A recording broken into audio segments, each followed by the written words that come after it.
तर या संदर्भात आपल्यासोबत बोलण्यासाठी सोनम वांगचुक यांचे डॉक्टर नितीन सध्या आपल्यासोबत जोडलेले। नितीनजी, आपण पाहतोय सोनम वांगचुक यांना आंदोलन स्थळावरून हटवण्यात आलेले आहे। पुढे आता रुग्णालयात त्यांच्यावरती कशा पद्धतीने उपचार सुरू आहेत? महत्वाचं म्हणजे कोणत्याही प्रकारचं सिरियस हॉस्पिटलाइज करण्यासारखी परिस्थिती नसताना हे मी गेल्या 20 दिवसापासून मी व माझी पूर्ण टीम त्यांच्यावरती हेल्थ चेकअप करत आहोत। काल संध्याकाळी सुद्धा आम्ही त्यांचं चेकअप केलं, त्यांचं पूर्ण नॉर्मल हेल्थ होती। त्याबरोबर गव्हर्नमेंट जे डॉक्टर्स आहेत त्यांनी सुद्धा काल व्हिजिट केलेली आणि काल संध्याकाळी त्यांनी सुद्धा नॉर्मल आहे, हॉस्पिटलाइजची गरज नाहीये, सगळे व्हायटल ठीक आहेत। म्हणजे 20 दिवसाच्या उपोषणानंतर त्यांची हेल्थ थोडीशी विकनेस आलेला आहे, पण ते स्वतः चालू असतात। ते स्वतः त्यांनी उलट आज सकाळीच मला सांगितलं की आपण संसदला मी चालत सर्वांच्या पुढे चालणार आहे।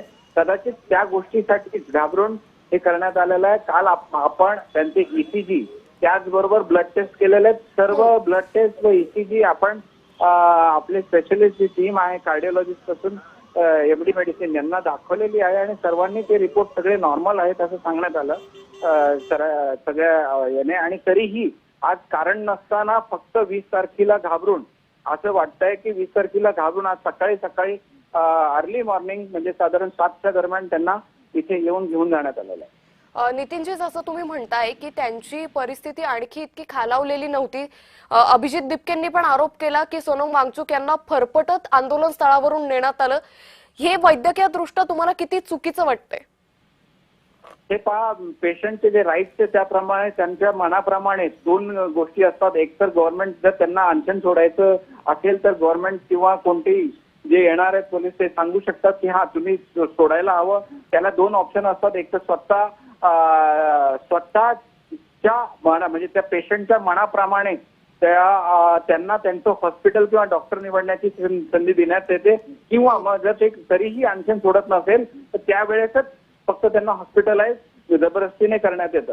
परंतु अशा प्रकारची कोणतीही परिस्थिती नसताना त्यांची हेल्थ एकदम नॉर्मल असताना त्यांना घेऊन जाण्यात आलं। आता 2 दिवसापूर्वी अशी अफवा उडवण्यात आली की त्यांची हेल्थ 2 दिवसामध्ये खूप बिघडणार आहे। हे सगळं वातावरण तयार करण्यात आलं। यासाठी काल सकाळी स्वतः वांगचुक सरांनी सांगितलं, वांगचुक सर माझ्या बरोबर होते, त्यांनी तिथे थोडस आपल्या प्रोटेस्टच्या ठिकाणी काही मॉर्निंग वॉक सुद्धा करून दाखवलं आणि स्वतः वॉक एकदम नॉर्मली केलं। म्हणजे त्यांची हेल्थ पूर्णपणे नॉर्मल होती। सकाळी सुद्धा मी त्यांच्याशी बोललो, त्यांची हेल्थ खूप चांगली होती, काही असं हॉस्पिटलाइज अर्जंटली करण्याचं कारण नव्हतं। म्हणजे नितीनजी, कुठेतरी 2 दिवसात जेव्हा 20 तारखेला मोठं आंदोलन होणार होतं त्यापूर्वी जाणून बुजून ही अफवा पसरवण्यात आली का की सोनम वांगचुक यांची प्रकृती खालावणार आहे? हो, याचा अर्थ असाच आहे की त्यांना 2 दिवसापूर्वी आणि आपण म्हणजे हे फक्त आपल्या चॅनलच्या माध्यमातून किंवा इतर आम्ही आमच्या पेजवरती पण आम्ही आमचे व्हायटल सकाळ संध्याकाळचे आम्ही दररोज देत आहोत आणि लाईव्ह देत आहोत। लाईव्ह व्हिडिओज आहेत की त्यांना चेकअप करताना लाईव्ह व्हिडिओज आपण देत आहोत। त्यांची हेल्थ किंवा प्रकृती एकदम छान होती। काही कारण नाहीये की त्यांना हे करण्याचं। उलट त्यांनी असं सांगितलं होतं की मी आणखी आठवडाभर मला काही प्रॉब्लेम येणार नाही, डॉक्टर साहेब काळजी करू नका, मी स्वतः चालत संसदकडे येणार आहे। नितीनजी, सध्या यांची सोनम वांगचुक यांची प्रकृती नेमकी कशी आहे आणि साधारण किती वेळात ते माध्यमांशी संवाद साधू शकतात? कारण आता संपूर्ण देशाचं लक्ष हे सोनम वांगचुक यांच्या प्रतिक्रियेकडे लागलेलं आहे। या जंतर मंतर या प्रोटेस्ट साईटवरून त्यांना घेऊन जाण्यात आलेलं आहे। आतापर्यंत क्लिअर करण्यात नाही आलं। 2 हॉस्पिटलचं नाव येत आहे, त्यामध्ये कोणत्या हॉस्पिटलला एक्झॅक्ट ते आहेत याबद्दल कोणतीही सूचना किंवा काही माहिती आमच्यापर्यंत पोहोचून दिली जात नाहीये।